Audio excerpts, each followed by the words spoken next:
आज के पवित्र दिन के लिए परमेश्वर को धन्यवाद कहते हैं। प्यारो, हम सभी लोग जानते हैं कि आज गुड फ्राइडे है, आज शुभ शुक्रवार है और आज के दिन में प्रभु यीशु मसीह ने हमारे लिए, सारे संसार के लिए अपने आप को कालवेरी क्रूस पर दिया, उस मृत्यु को झेला जिसके हकदार हम थे। हमारे प्रभु को हम धन्यवाद कहते हैं कि उसने मृत्यु को लेकर हमें जीवन दान दे दिया। उस परमेश्वर के नाम की महिमा करते हैं। कई लोग इन दिनों में बड़े ही कंफ्यूज रहते हैं। वो पूछते हैं कि आप लोग इस दिन को गुड फ्राइडे करके क्यों मनाते हैं। हालांकि ये दिन तो बड़े दुख का है, बड़ी कष्ट का है कि आपके प्रभु को सूली पर चढ़ा दिया गया था, तो इस दिन को गुड फ्राइडे क्यों कहा जाता है। तो हम प्रभु यीशु मसीह के नाम में सच में आनंदित होते हैं कि उसने ये गुड फ्राइडे हमारे लिए दिया है। हालांकि उसके लिए ये अच्छा नहीं था, उसके लिए सुंदर नहीं था। उसने इस दिन में बहुत सारे कष्टों को झेला, बहुत सारी ताड़नाओं को झेला, लेकिन उसके इस रीति से झेलने से वो हमारे लिए अच्छे दिनों को बनाकर चला गया। उसने हमारे लिए हमें जीवन दान दे दिया, हमें संसार में संभाल लिया। वो हमारा प्रभु है, वो हमारा यीशु मसीह है जिसने इस दिन की सारी परिभाषा को बदल दिया। हालेलुया। हम उस प्रभु को धन्य कहते हैं। उस क्रूस की कथा को वचन कहता है कि सुनने वालों के लिए वो मूर्खता भी हो सकती है, लेकिन हम लोग जो मसीह में हैं, हम जानते हैं कि ये क्रूस उसका प्रेम का प्रतीक है कि वो हमसे कितना प्रेम करता है। हालेलुया। आइए आज के दिन में हम प्रभु यीशु मसीह के द्वारा दी गई इस कुर्बानी के विषय में कुछ बातों का मनन करेंगे कि आखिर ये गुड फ्राइडे हमारे लिए इतना महत्वपूर्ण क्यों है। हालेलुया। तो प्रभु यीशु मसीह के विषय में जो भविष्यवाणियां पहले कर दी गई थी, जो यशायाह की पुस्तक में लिखा भी है कि हमारे लिए उद्धारकर्ता जन्म लेगा, जो संसार के सारे पापों को उठा लेगा।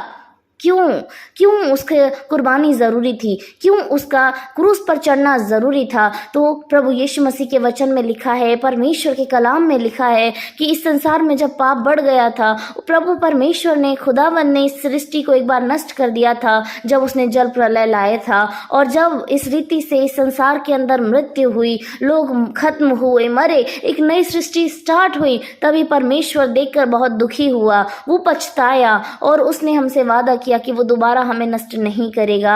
लेकिन मनुष्य ने दोबारा पाप किया, दोबारा से पाप इस संसार में आया और पृथ्वी पाप से भर गई। और परमेश्वर ने जब देखा तो हमें छुड़ाने के लिए उसके दिल में दया थी, उसके दिल में प्रेम था। और इस समय में प्रभु परमेश्वर ने, खुदा ने अपने इकलौते पुत्र को इस संसार में भेजा, जिसके विषय में यूहन्ना 3:16 में लिखा है कि परमेश्वर ने जगत से ऐसा प्रेम किया कि उसने अपना इकलौता पुत्र दे दिया, ताकि जो कोई उस पर विश्वास करे वो नष्ट ना हो परंतु अनंत जीवन को पाए। हालेलुया। तो इस बात की भविष्यवाणी 400 साल पहले कर दी गई थी कि हमारे लिए प्रभु परमेश्वर का पुत्र यीशु मसीह संसार में आएंगे, जो एक मेमने के समान वध होंगे और वो बड़े शांति के साथ उठा लिए जाएंगे और तीसरे दिन मुर्दों में से फिर से जी उठेंगे। उनकी इस कुर्बानी के द्वारा पूरी मनुष्य जाति को उद्धार मिलेगा। वो लहू जो बहना था, वो निष्पाप लहू जो बहना था, वो पवित्र लहू जो बहना था, वो इस संसार में किसी भी व्यक्ति, किसी भी जानवर का नहीं हो सकता था। वो स्वर्ग से नीचे उतर कर आया,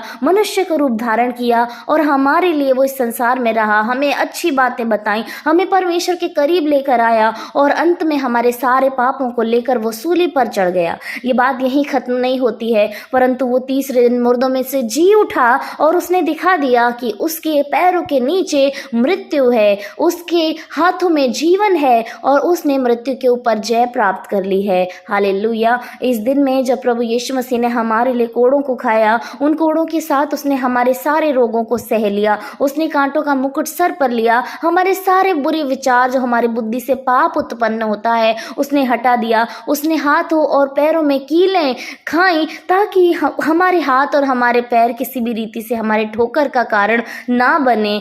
वो ऊंचे पर चढ़ा दिया गया ताकि हम उस पिता के पास पहुंच सकें। हालेलुया। हमारा प्रभु कितना महान है। उसने संसार में सब कुछ हमारे लिए कर दिया। मनुष्य के लिए उसके प्राणों से बढ़कर और कुछ नहीं हो सकता। लेकिन वचन देहधारी हुआ, उसने शरीर का रूप धारण किया, वो शरीर में होकर इस संसार में आया, उसने शरीर में होकर सब कुछ हमारे लिए झेला, उसने अपने प्राणों को दिया ताकि हम लोग जीवित रह सकें। हालेलुया। वो प्रभु कितना महान है। वो प्रभु खुदा बेमिसाल है, उसके प्रेम की कोई मिसाल नहीं है। Thank you Jesus. हमारा प्रभु इतना महान है कि उसकी करुणा, उसकी प्रशंसा जितनी हमारे जीवन जीवन से की जाए उतनी कम है। Hallelujah, thank you Jesus. हम धन्यवाद करते हैं प्रभु को। आइए छोटी सी प्रार्थना करें, उस खुदा को धन्यवाद कहें, क्योंकि हम धन्यवाद के सिवा उसे कुछ भी नहीं दे सकते हैं। हालेलुया, धन्यवाद धन्यवाद धन्यवाद महान परमेश्वर, आपके जीवित नाम को धन्य कहते हैं प्रभु जी, आपके नाम को सराहते हैं पिता, आपकी महिमा करते हैं परमेश्वर। हम धन्यवाद करते हैं प्रभु यीशु मसीह आज के सुंदर दिन के लिए, जो आपने आज के दिन में हमारे लिए, पूरी मनुष्य जाति के लिए खुदावंद अपने आप को दिया खुदा, अपने शरीर को छलनी किया प्रभु यीशु मसीह, सर से लेके पांव तक आप घायल हुए प्रभु, अपने प्राणों को त्यागा खुदावंद। हालेलुया, हम धन्यवाद करते हैं प्रभु यीशु आपके इस असीम प्रेम के लिए प्रभु, इस असीम दया के लिए खुदा, इस कुर्बानी के लिए परमेश्वर। हम प्रार्थना करते हैं परमेश्वर, जो उद्देश्य खुदावंद आपका था खुदा की मनुष्य जाति बचाई जाए प्रभु। हम जितने आपके नाम में यहाँ बैठे हैं प्रभु, आपके नाम की जय जयकार करते हैं, आपको अपना उद्धारकर्ता स्वीकार करते हैं, आपको मसीहा मानते हैं प्रभु। आप ही इकलौते परमेश्वर के पुत्र हैं, जो इस शरीर में, इस संसार में आए खुदावंद। हम आपको धन्य कहते हैं प्रभु जी। हम प्रार्थना करते हैं हमारे मनों के लिए, हमारे जीवनों के लिए प्रभु, आपकी कुर्बानी हमारे जीवन में बनी रहे प्रभु। हम उसको स्मरण रखें खुदाबंद, ताकि खुदा जब भी हमारा शरीर, हमारा आत्मा, हमारा मन इस संसार की बातों की ओर लगे खुदा, वो क्रूस की मृत्यु, वो क्रूस का दर्द हमारे जीवन में, हमारे दिलों में बना रहे प्रभु, ताकि हम आपके रास्ते पर बने रहें खुदाबंद। हम धन्यवाद करते हैं, आपने हमारे पापों को सह लिया, हमारे रोगों को उठा लिया प्रभु जी। हम आपको धन्यवाद कहते हैं परमेश्वर। थैंक यू जीसस प्रभु यीशु, इस उद्धार के लिए आपको धन्यवाद कहते हैं, इस जीवन के लिए आपको धन्यवाद कहते हैं। सारी महिमा, सारा आदर, सारी प्रशंसा आपको देते हैं प्रभु, क्योंकि आप योग्य हैं खुदावंद। हम धन्यवाद करते हैं प्रभु यीशु मसीह। अब आप जब वापस दोबारा आए खुदा, आप हमें तैयार रखें परमेश्वर। हमें उन 5 मूर्ख की नाई नहीं, परंतु 5 समझदार कुंवारियों की नाई बनाए खुदा, ताकि हम आपके वचन को लेकर चल सकें खुदा। धन्यवाद प्रभु यीशु, ताकि आप जब हमें लेने आए खुदा, हम इस संसार में ना रह जाएं प्रभु, आपके साथ उठा लिए जाएं खुदावंद। धन्यवाद करते हैं प्रभु, आप हमें वो आत्मा दें खुदा, वचन को शेयर करने का आत्मा दे प्रभु यीशु, ताकि हम इस सुसमाचार को कि मसीह हमारे लिए पैदा हुआ, हमारे पापों को लेकर मरा और तीसरे दिन जी उठा, इस बात का प्रचार कर सकें खुदा, और आपके लोगों को, आपकी भेड़ों को बचा सकें प्रभु जी। हम धन्यवाद करते हैं खुदा। थैंक यू जीसस, आप अपनी आत्मा की सामर्थ्य से हमें भरें प्रभु। धन्यवाद करते हैं खुदा। सारी महिमा, सारा आदर, सारा जलाल आपको देकर उद्धारकर्ता मसीह यीशु के नाम से इस प्रार्थना को मांगते हैं। सुने और ग्रहण करें। आमीन, आमीन और आमीन।